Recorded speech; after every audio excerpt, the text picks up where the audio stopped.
After Lando Norris's big win, the tables have turned, but the battle is still close. Anything can happen at the legendary Paulista Temple. Welcome then to the 21st round of the Formula One World Championship, the São Paulo Grand Prix.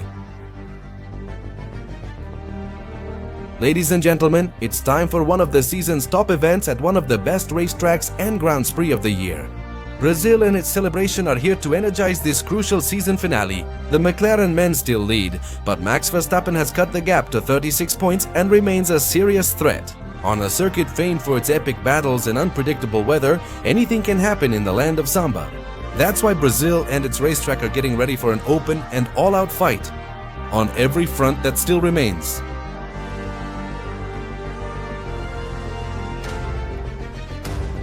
One mistake can change everything right before the end. That's why confidence, courage, and hunger for victory are things that no contender can lack. Let's begin then with the preview of the 2025 São Paulo Grand Prix of Formula One.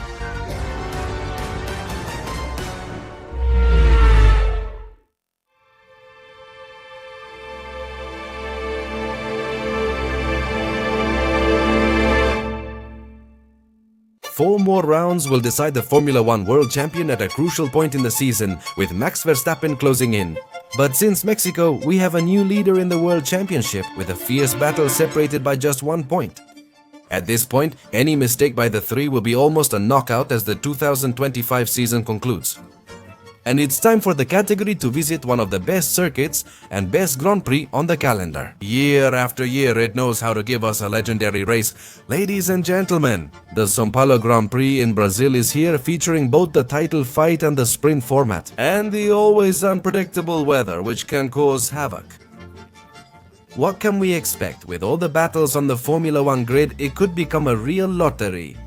So, to start with this preview, ladies and gentlemen, let's first get to know the venue that will bring this round of the championship to life in the circuit section to get to know it thoroughly and in detail. São Paulo, Brazil.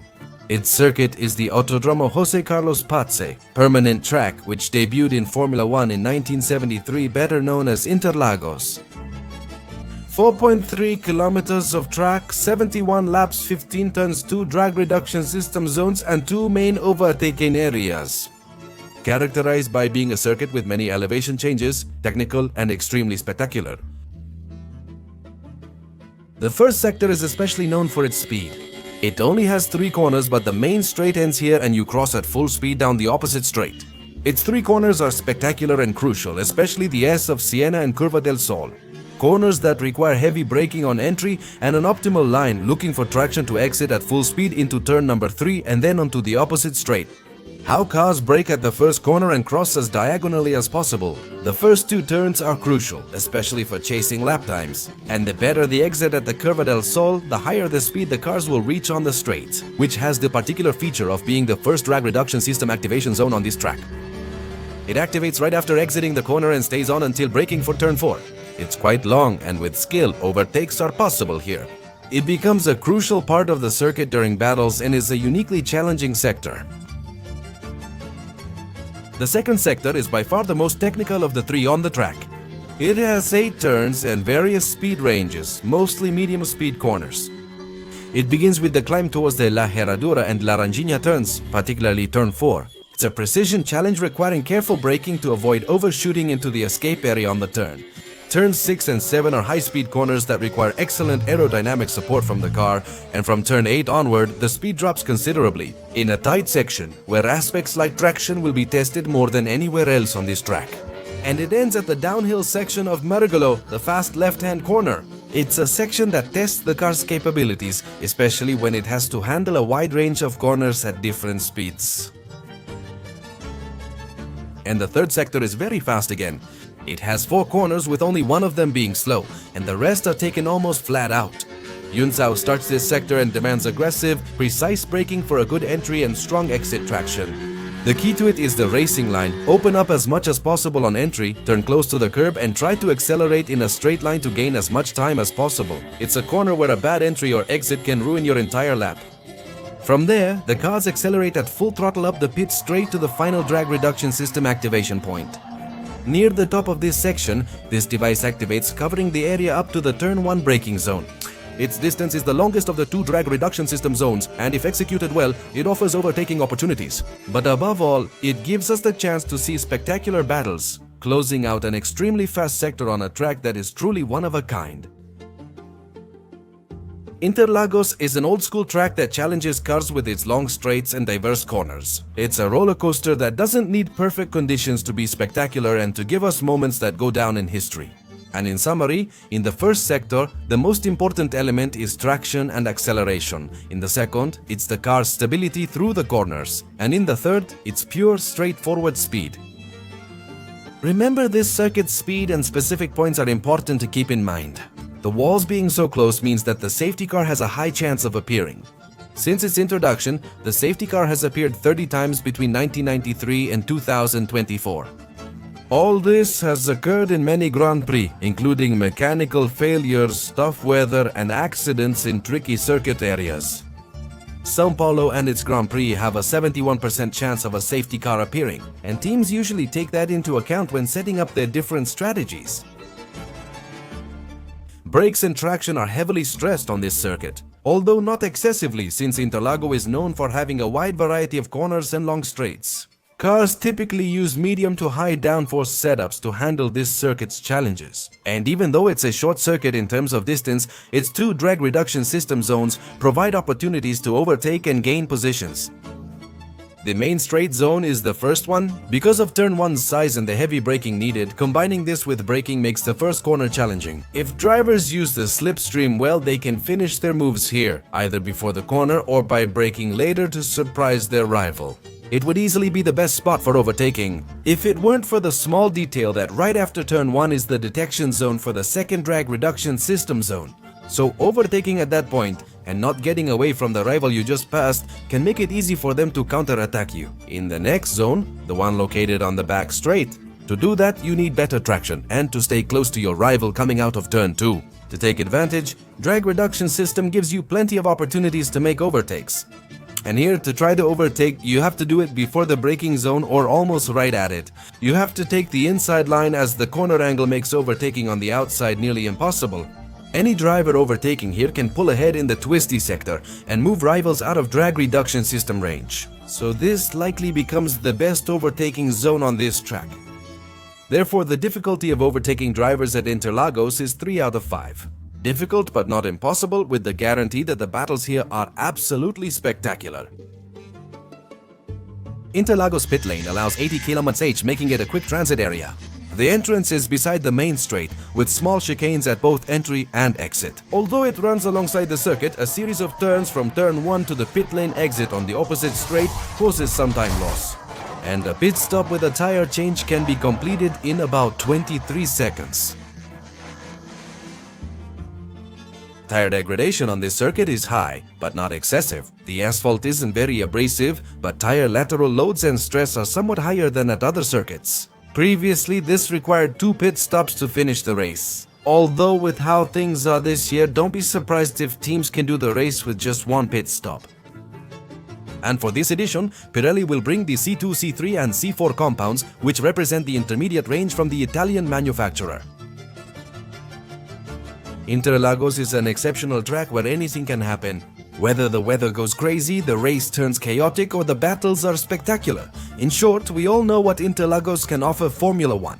A spectacular circuit that encourages battles and can produce unpredictable results. So, the 24 laps of the sprint, plus the 71 on Sunday with the championship heating up. It could be pure top quality cinema. In recent days, I've started to look into how internet browsing works around the world. In Spain, the internet goes down when the Spanish Football League is playing. Facebook, Twitter, Instagram, WhatsApp and Google are blocked in China. And there are too many countries in the world that have website blocks. Yes, exactly, those websites. This happens more often than it seems, from restrictions on some media outlets to regional blocks that don't let you access certain types of content. What if you live in or plan to visit one of these countries? I have a tool that can help you keep enjoying your browsing without any kind of limits. And it's none other than the VPN from our friends at Subshark.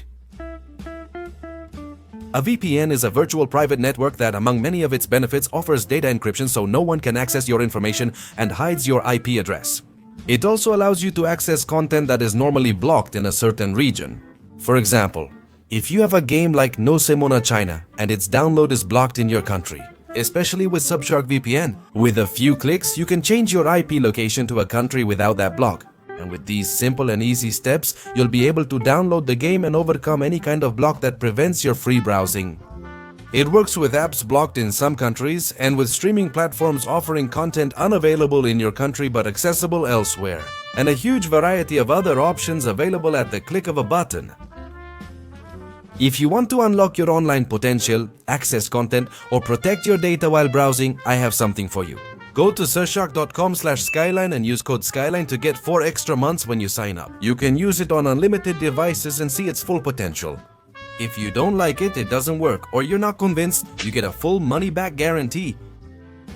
So I invite you to try and discover the VPN and all the benefits it offers you together with our friends from Surfshark. McLaren bounced back in the last race in Mexico, proving their car remains competitive despite their recent slump. The fight remains a three-way duel, where any mistake could seriously harm the slim chances for Lando Norris, Oscar Piastri and Max Verstappen. So on this circuit, the battle has every chance to flare up again. So, ladies and gentlemen, it's time to see what teams and drivers are capable of for this round, the 21st of the World Championship. At the São Paulo Grand Prix,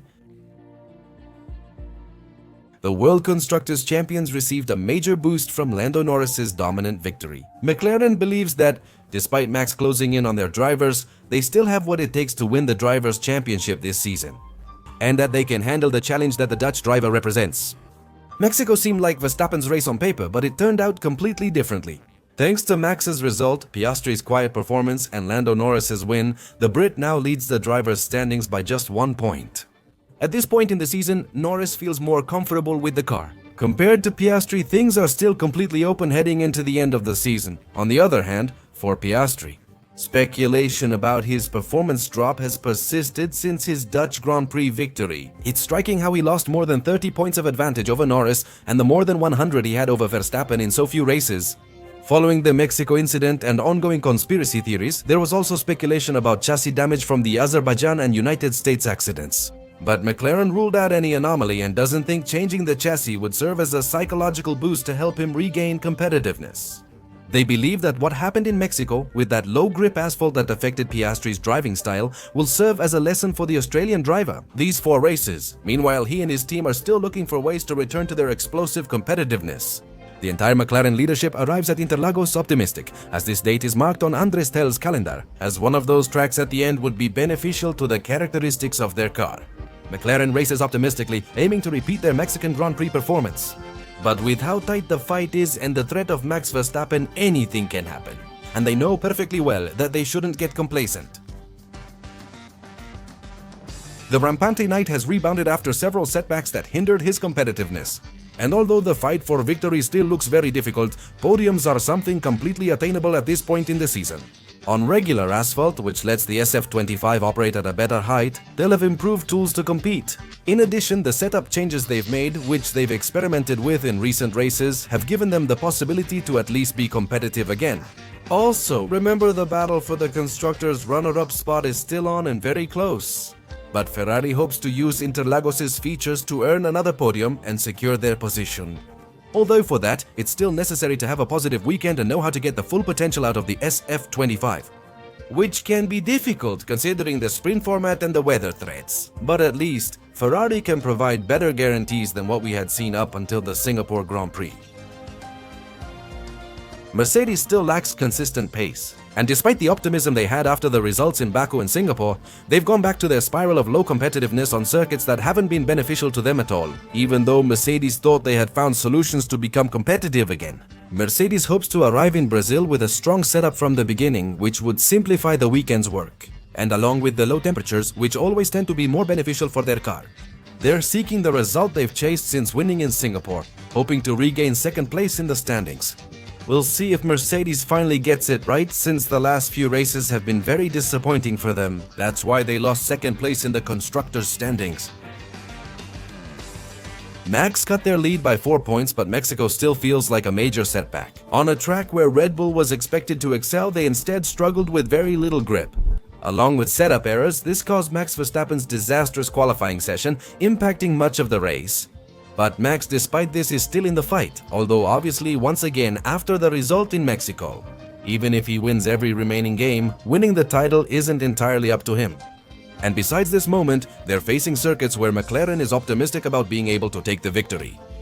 Red Bull still has strong assets in this fight and believes they can win the title.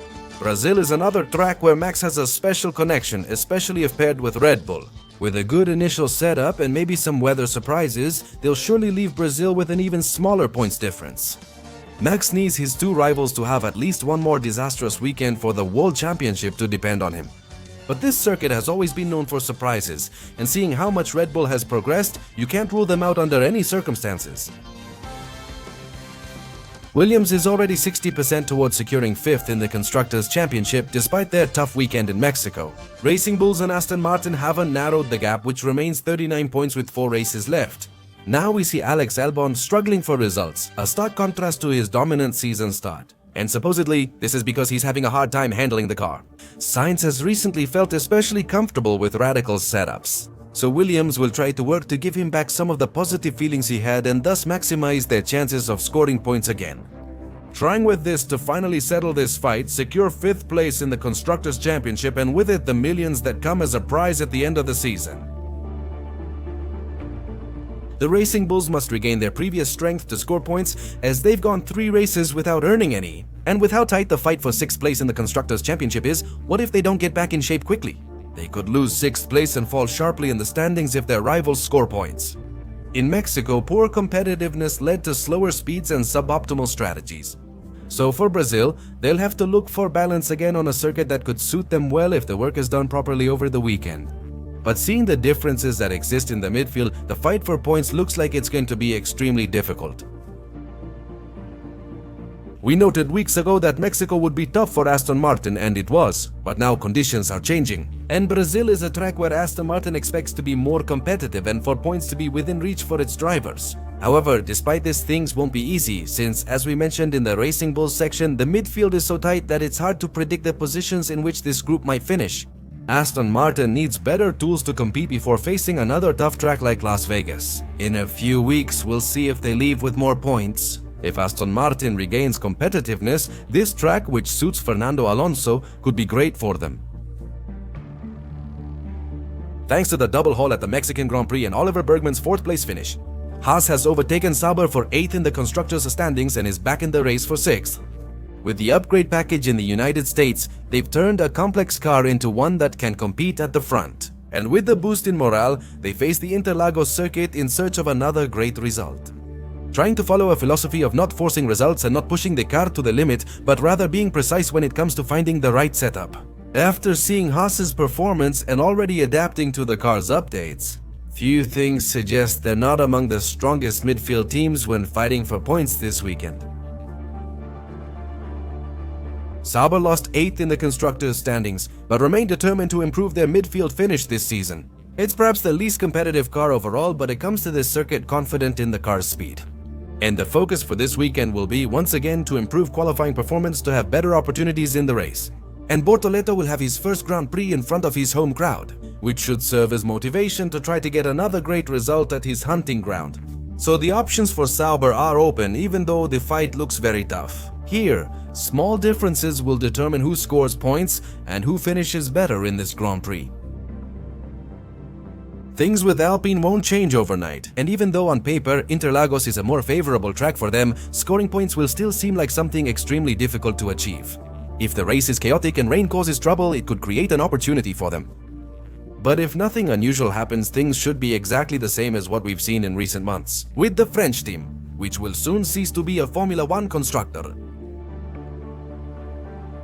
Rain is possible and may cause surprises during this competition sessions. As of this recording, it appears the different sessions will be dry. There's up to a 30% chance of rain on Saturday and Sunday, and in Brazil, that could rise significantly by the weekend. Cloudy skies are expected with high temperatures possible Friday, but by Sunday they should drop to 16-19 degrees. So ladies and gentlemen, get ready for a weekend with potentially chaotic weather and the threat of rain that hasn't gone away. It could increase before the race.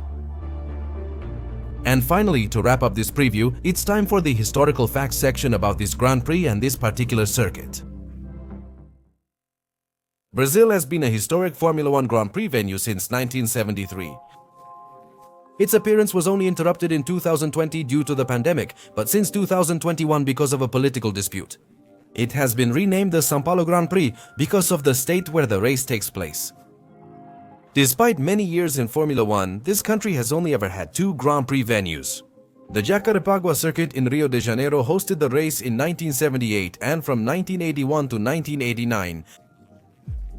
Mainly the Interlagos circuit in Brazil, renamed Autódromo José Carlos Pazzi, has featured 2 different track versions. The original layout was nearly 8 kilometers, but since 1990 a shorter 4.3 kilometer version has been used.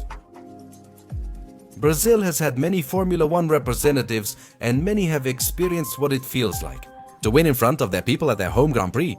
Examples include Emerson Fittipaldi, who won in 1973 and 1974, and Carlos Pace, a winner in 1975.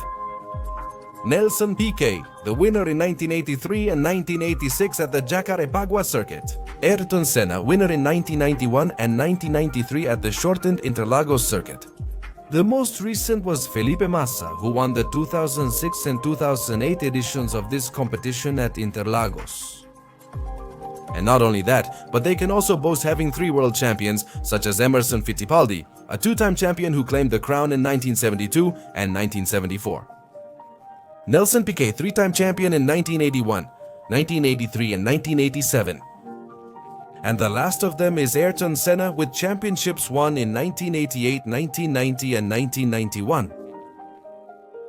McLaren is the most successful team in this Grand Prix history with 12 wins, from 1974 to 2012, which marked their last success at this circuit.